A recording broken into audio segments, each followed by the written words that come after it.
présentation du porte-matériel sur le stand du salon de véhicules d'aventure. Donc on commence par le bras gauche.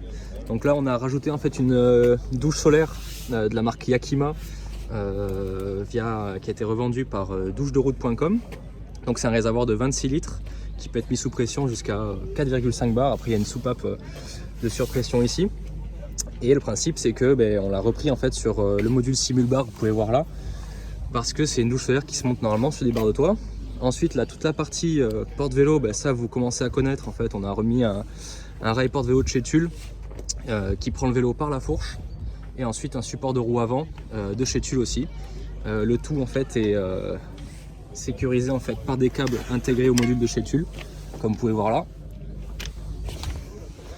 Ensuite on va dire que pour l'expo on a rajouté un bidon Rotopax de 20 litres qui se fixe grâce en fait à des barres normalement faites pour supporter les roues avant.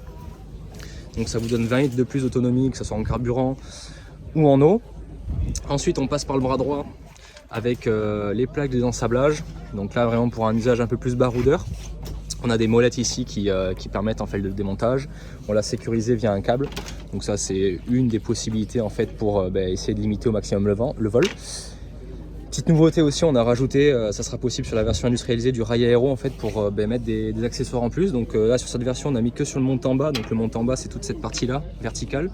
Et après sur le montant oblique, il y en aura aussi sur la version industrialisée des inserts Certi là en M10. Donc vous pourrez rajouter du rail aéro à cet endroit là. On en a mis aussi sur la partie porte jerrycan. Et puis après le module porte-caisse avec ce matin on s'est fait des œufs, donc on a mis le petit réchaud dessus et puis on a mangé, on s'en est servi de table, donc ça dépanne bien. Et petite nouveauté qu'on est en train de tester depuis quelques mois, c'est la partie caméra de recul.